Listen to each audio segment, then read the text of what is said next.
तो देखिए, जो सबसे पहला कमीशन जो बना था 1947 में, हमारा कंट्री आजाद हो गया, है ना? उसके बाद जो सबसे पहला कमीशन बनाया गया था, उसके वो बनाया गया था 1948 में, और इसके जो चेयरमैन थे वो थे डॉक्टर एस राधाकृष्णन। ओके, ये पहला कमीशन है। इनका जो मेजर एम्फेसिस, जो मुख्य जोर था, वो किस पर था? हायर एजुकेशन पर। और साथ में स्कूल एजुकेशन पे भी इनका अ, उस पे भी वो बात कर रहे थे, लेकिन ज्यादातर बात जो है वो हायर एजुकेशन पे हो रही थी। तो इसमें आप ऐसे रखो, ये हायर एजुकेशन है और ये रहा आपका स्कूल एजुकेशन। दोनों पे बात कर रहा है कौन? राधा कृष्णन कमीशन। ठीक है, अब देखो इन्होंने क्या क्या रिकमेंडेशंस दी, इन्होंने क्या क्या सजेशंस दिया, किस तरह से चीजों को, यूनिवर्सिटीज को देखा, समझा, उसको कैसे डिफाइन किया। तो कमीशन ने कहा कि the aims of university should be to produce able citizens, है ना, who can take up national responsibility successfully in various fields. तो उन्होंने जो बोला, जो बच्चे को हम यूनिवर्सिटीज भेज रहे हैं, है ना, ये बच्चे यहाँ से पढ़ लिख के फिर बाहर निकलेंगे, वो सिटीजन तो है ही।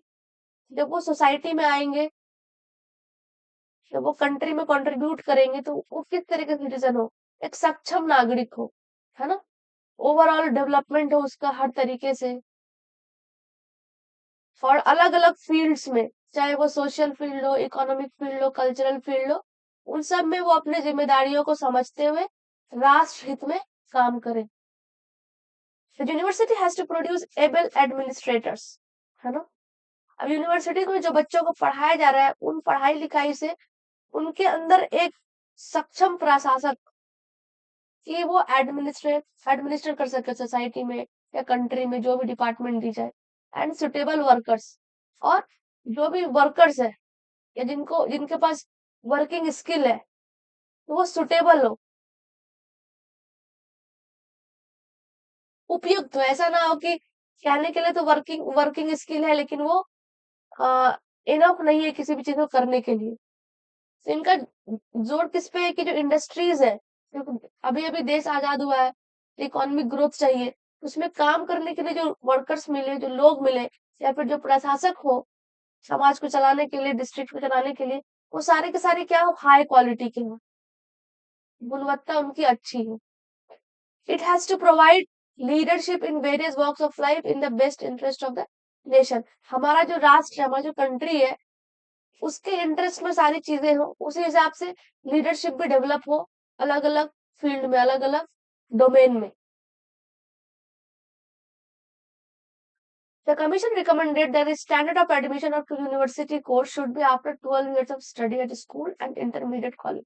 इन्होंने क्या कहा कि आप स्कूल से लेकर कॉलेज का जो ड्यूरेशन है, कम से कम 12 साल जब आप यहाँ बिता लोगे, मतलब 10th तक, देन +2, उसके बाद ही आप यूनिवर्सिटी में एनरोल होने के काबिल हो गए, है ना, मतलब आपका कॉलेज स्टार्ट होगा यूजी से। तो ये कमीशन का रिकमेंडेशन था कि यूनिवर्सिटी के किसी भी कोर्स में एडमिशन लेने के लिए आपने कम से कम 12 साल की पढ़ाई स्कूल और इंटरमीडिएट कॉलेज में करी है। एक रिमार्क, इसने क्या एक रिमार्क दिया, बहुत इंपॉर्टेंट चीज को हाईलाइट किया, that our secondary education remains the weakest link in our education machinery and needs urgent reforms. जो हमारा माध्यमिक शिक्षा है ना, वो एक बहुत कमजोर कड़ी बन जाता है हायर एजुकेशन तक पहुंचने के लिए, और उसमें रिफॉर्म्स की सख्त जरूरत है। हम आगे देखेंगे, एक सेकेंडरी एजुकेशन कमीशन आता है अलग से, जो पूरा का पूरा रिफॉर्म की बात करता है कि उसको किस तरीके से हम म्यूट कर लो, उसको हम किस तरीके से उसमें इम्प्रूव कर सकते हैं। जैसे प्राइमरी एजुकेशन होता है ना, प्राइमरी एंड सेकेंडरी, तो इनका कहना है कि सेकेंडरी में बहुत ज्यादा कमियां हैं, इसको ठीक करना बहुत जरूरी है। One of the most significant recommendation of the commission was to establish UGC. ये सबसे इम्पोर्टेंट है।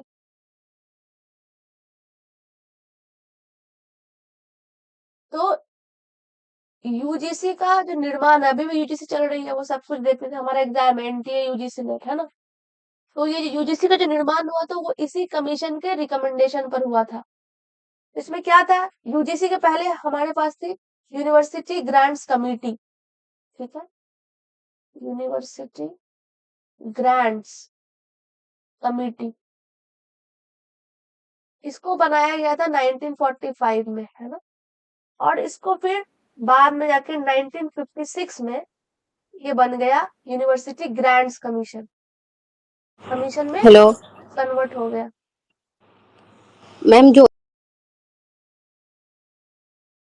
ठीक है, तो ये पहले थी यूनिवर्सिटी ग्रांट्स कमेटी 1945, फिर 1956 में जाके बन गई यूनिवर्सिटी ग्रांट कमीशन।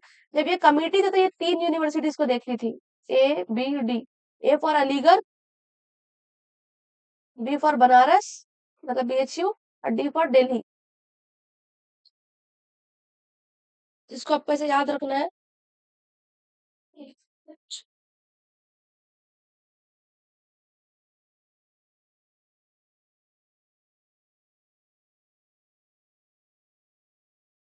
1945 में कमिटी और 1945 में ही कमीशन।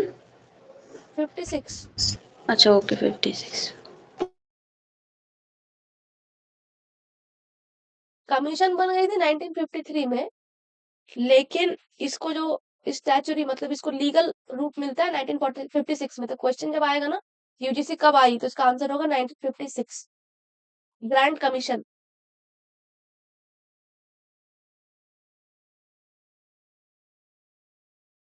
तो यूजीसी है ना, सारे के सारे यूनिवर्सिटीज को कवर करती है।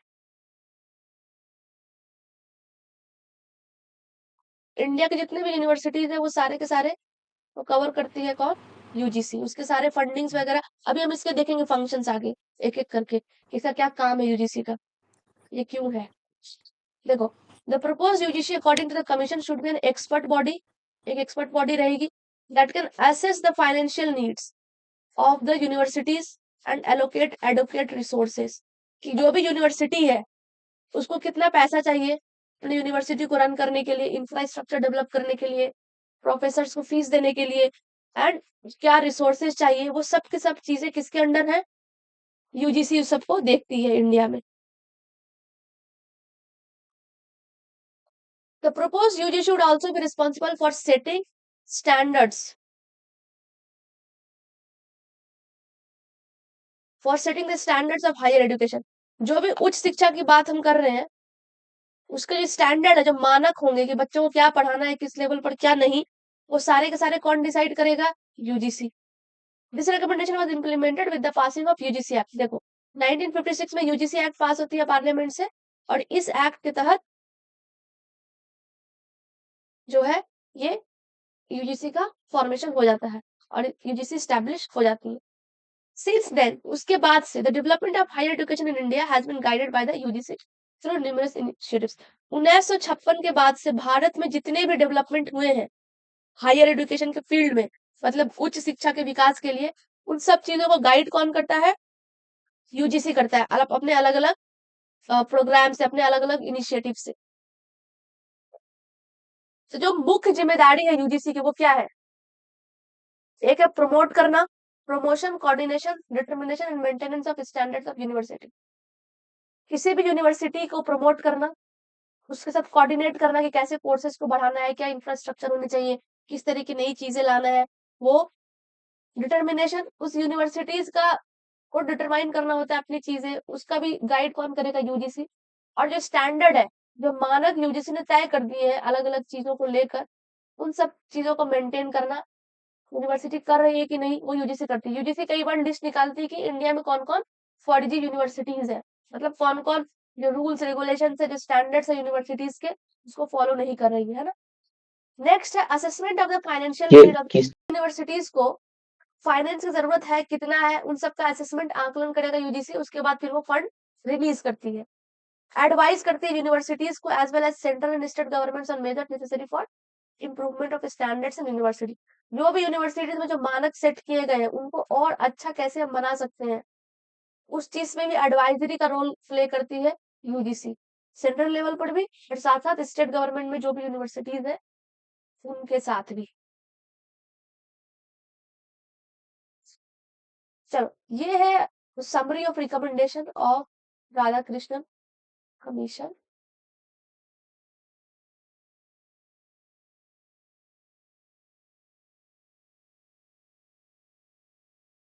पहला है देखो यूनिवर्सिटी एजुकेशन, मतलब इनका जो मेजर जोर था किस पर, यूनिवर्सिटी शिक्षा को लेकर। इन्होंने 4 कैटेगरी के यूनिवर्सिटी में टीचर डिफाइन किए, प्रोफेसर, रीडर, लेक्चरर और इंस्ट्रक्टर। इन्होंने क्या बोला, first degree after 3 years of college, जब आप कॉलेज में 3 साल पढ़ लोगे तभी आपको पहली डिग्री मिलेगी, है ना, यूजी के बाद। Admission process for enrolling in PG should be arrange. Ma'am ये रीडर, लेक्चरर और इंस्ट्रक्टर का क्या काम होता देखो जैसे अभी का सिस्टम क्या है, आप पहले असिस्टेंट प्रोफेसर बनते हो, जो बिगिनिंग है, उसके बाद आप एसोसिएट बनोगे, प्रमोट होगे, आपका टीचिंग एक्सपीरियंस काउंट काउंट होगा, फिर प्रोफेसर बनते हो। इसी तरीके से इसी में रीडर भी आएगा। इनका अपना अलग रूल और क्राइटेरिया है कि रीडर आप कितने साल पे बनते हैं। है?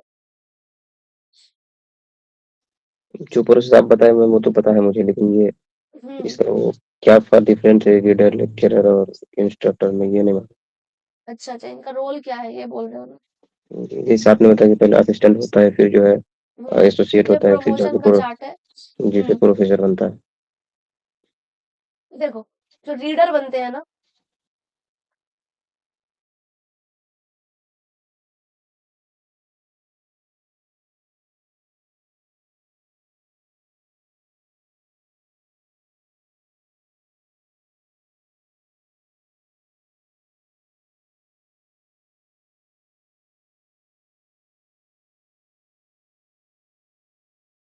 प्रोफेसर जैसे हाईएस्ट होता है, इसके जो जी ऊपर लास्ट प्रमो हाँ, इसके ऊपर जो इसके जो पहले प्रमोट होते हैं उनको रीडर कहते हैं।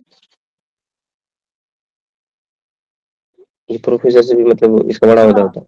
हाँ, और नहीं नहीं, प्रोफेसर से जस्ट पहले का बता रहे हैं। तो एसोसिएट प्रोफेसर होता है। ये अभी का है ना, ये उस टाइम का हम बता रहे हैं। अभी देखो रीडर वगैरह अच्छा अच्छा। अब है नहीं, बहुत कम है। जामिया में एक फैकल्टी है रीडर पोस्ट पे, मेरे डिपार्टमेंट में। बाकी अभी रीडर आप ढूंढो तो कहीं होता नहीं है। यही 3 मेजर है, असिस्टेंट, एसोसिएट और फिर प्रोफेसर। ये तो उस टाइम इस की बात कर रहे हैं, 1948 के वक्त की, है ना। तो अभी उस भी वक्त इनके देखो, क्या काम होते थे मैम? देखो ये वही प्रमोशन का खेल है कि आप प्रमोट होते जा रहे हो। तो जैसे आपने लेक्चरर के बाद आप सीनियर हुए तो आप रीडर बनोगे, फिर आप कुछ और सीनियर हुए तो प्रोफेसर बनोगे, तो आपकी सैलरी बढ़ जाती है, आपके पास रिस्पॉन्सिबिलिटीज बढ़ जाएगी कि आप कितने बच्चों को गाइड कर सकते हो। तो उस टाइम का जो रूल है उसको देखना पड़ेगा डिटेल में। मुझे अभी का पता है, उस टाइम में राधा कृष्ण ने क्या क्या डिटेल से बताया है, हर लेवल पे उसको देखना पड़ेगा। ठीक है, जैसे कि देखो ये होता है गेस्ट लेक्चरर, ये सबसे शुरुआत होता है ना। आपको रखते हैं आवरली बेसिस पर गेस्ट फिर पढ़ाने के जो लिए। एडहॉक बनता है, फिर जो है असिस्टेंट हाँ, तक जा करके। अब एडहॉक तो सारी यूनिवर्सिटीज फॉलो नहीं करती, डीयू वगैरह में बहुत जी स्ट्रांग कल्चर है। फिर आपको एडहॉक बनाएंगे। एडहॉक में क्या है, आपको सब फैसिलिटीज देंगे जो जो एक परमानेंट एम्प्लॉय की होगी। लेकिन यहाँ पे आपको परमानेंट नहीं है आप, ये प्रॉब्लम है। आपको घर वगैरह नहीं मिलेगा, जो फ्लैट्स वगैरह के रिम्यूनरेशन मिलते हैं वो सब नहीं होता है। तो अलग अलग यूनिवर्सिटी अलग अलग तरीके से डिफाइन करते रहती है। जैसे आप साउथ में आओगे, जैसे डेक्कन में, जैसे हम हैदराबाद में रहते हैं, यहाँ पे गेस्ट लेक्चरर का कल्चर बहुत स्ट्रांग है। हर यूनिवर्सिटी में सस्ते सस्ते लेक्चरर रख लेते हैं। तो वो डिपेंड करता है यूनिवर्सिटी टू यूनिवर्सिटी और रीजन वाइज। ठीक है, ये क्लियर हुआ।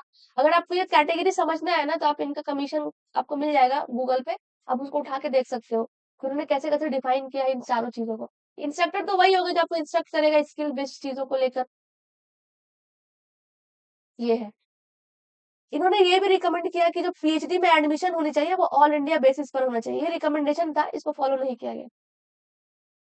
इसी कमीशन के अंदर आया कि जितने भी रिसर्च वर्क है, जो भी एमफिल पीएचडी या फिर रिसर्च के वर्क में स्टूडेंट है, फैकल्टी है, उनको क्या मिलनी चाहिए, स्कॉलरशिप। जो अभी आप तैयारी कर रहे हो ना जेआरएफ के लिए, उसका जो अर्लीस्ट रूट जो पोस्ट इंडिपेंडेंस में ट्रेस कर सकते हो, वो आप इस वक्त में ट्रेस कर सकते हो। इसी कमीशन ने रिकमेंड किया था कि स्कॉलरशिप होनी चाहिए रिसर्च वर्क के लिए। प्रोफेशनल एजुकेशन, हाँ इनका जोर था प्रोफेशनल एजुकेशन पे। प्रोफेशनल एजुकेशन मतलब क्या होता है कि आप किसी भी बच्चे को जब आप ट्रेन कर रहे हो तो उसको एक स्पेशलाइज ट्रेनिंग दो, जैसे फॉर एग्जांपल बीएड की ट्रेनिंग। तो ये एक स्पेशल ट्रेनिंग होती है जो सिर्फ बीएड वाले को मिलेगा, और इनका काम है स्कूल्स में पढ़ाना बच्चों को, प्राइमरी लेवल, सेकेंडरी लेवल, जिस भी लेवल पर वो अलॉट हो रहे हैं, बीएड हो या डीएलएड हो, इस तरीके से। ठीक है, ये था प्रोफेशनल एजुकेशन। देखो इसमें क्या क्या इंपॉर्टेंट रखना है समझ लो।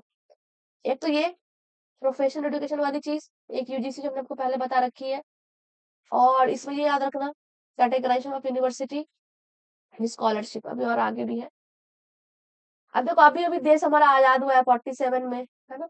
अब उसके बाद ही कमीशन बनी है, तो उसके बाद क्या है, रिलीजियस एंड मोरल इंस्ट्रक्शन की बच्चों को जो भी आप पढ़ा रहे हो स्कूल में, उसमें रिलीजियस बातें भी हो, उनको मॉरली स्ट्रांग करो। जैसे हमारे स्कूल्स में जब हम बच्चे थे तो हमें हमारा एक क्लास होता था मॉरल साइंस में, फर्स्ट पीरियड ही रख देते थे, जिसमें अलग अलग कहानियां होती थी, फिर आखिरी में क्या बोलते थे, मोरल ऑफ द स्टोरी, कि हमें अच्छी अच्छी चीजें क्या करनी है। तो बच्चों को वैसा उनको फिल्टर करना, मोरालिटी की तरफ पुश करना, एथिक्स की तरफ, good ethics.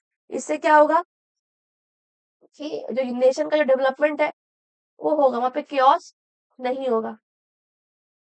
Spirit of religious tolerance and secularism, देखो पार्टीशन हुआ था 1947 में, उसी टाइम में पूरा इतना दंगा फसाद हुआ, तो उस चीज को काउंटर करने के लिए क्या कर रहे हैं कि रिलीजियस टॉलरेंस, आपस में लोग अच्छे से रहे, लड़ाई झगड़ा ना करें, और सेक्युलरिज्म का जो कॉन्सेप्ट है उसको स्ट्रॉन्ग किया जाए स्कूल एजुकेशन के थ्रू, कॉलेज एजुकेशन के थ्रू, यूनिवर्सिटी एजुकेशन के थ्रू। फिर इनका ये इंपॉर्टेंट है, जो हायर एजुकेशन में जो बच्चे पढ़ेंगे, हायर एजुकेशन मतलब कॉलेज लेवल की बात करें, यूनिवर्सिटीज की, वहां पर रीजनल लैंग्वेजेस में पढ़ाई और फेडरल लैंग्वेज। फेडरल लैंग्वेज क्या होगा, गेस कर लो, इजी है। Others language. हाँ, एक तो रीजनल लैंग्वेज हो गया आपका, लोकल लैंग्वेज है ना। फेडरल लैंग्वेज मतलब जो ऑफिशियल लैंग्वेज है, इंग्लिश एंड हिंदी। देखो इंग्लिश एंड हिंदी, और आपका एक हो गया रीजनल लैंग्वेज। जैसे मान लो कश्मीर में उर्दू है, महाराष्ट्र में मराठी है, तेलंगाना में तेलुगु है, तो वो ठीक है। State language. हाँ, उस रीजन की जो लैंग्वेज प्रोमिनेंट है उसमें बच्चों को एडुकेट करना। म्यूट कर लो यार। फिर है 10th point, English should be studied in higher schools and in universities. कि इनका जो इम्फेसिस था कि इंग्लिश तो पढ़ना ही पढ़ना है आपको, इंग्लिश लैंग्वेज और इंग्लिश एज अ मीडियम, उसमें आपको हायर स्कूल्स में और यूनिवर्सिटीज में पढ़ाई करनी ही करनी है। ग्रेस मार्क का सिस्टम नहीं होगा, मतलब जो बच्चा फेल हो गया तो हो गया, उसको ग्रेस मार्क्स देके पास करने की जरूरत नहीं है। और यहाँ पर इंपॉर्टेंट है कॉलेजेस फॉर वीमेन, महिलाओं के लिए कॉलेजेस को खोलना, क्योंकि देखो उस टाइम जो विमेन, इनके जो लिटरेसी रेट थी, या फिर जो बहुत एलीट लड़कियां ही पढ़ने जा पाती थी, बहुत एलीट, 60 बच्चों का ग्रुप है तो उसमें 2 लड़की होगी मुश्किल से। तो इनका रिकमेंडेशन था कि आप कॉलेजेस खोलिए महिलाओं के लिए, ताकि ज्यादा से ज्यादा महिलाएं वहां पर एनरोल हो सके, पढ़ सके। और नेक्स्ट है रूरल यूनिवर्सिटीज, की जो गांव है, क्योंकि यूनिवर्सिटीज मोस्टली कहाँ खोले जा रहे हैं, शहरों में खोले जा रहे थे ब्रिटिश गवर्नमेंट के टाइम पे भी। जो हमारा रूरल एरिया है वो क्या हो रहा है, अनटच्ड है यूनिवर्सिटी से, कॉन्सेप्ट से, यूनिवर्सिटी से, स्ट्रक्चर से। तो रूरल यूनिवर्सिटीज के लिए भी ये रिकमेंडेशन देती है।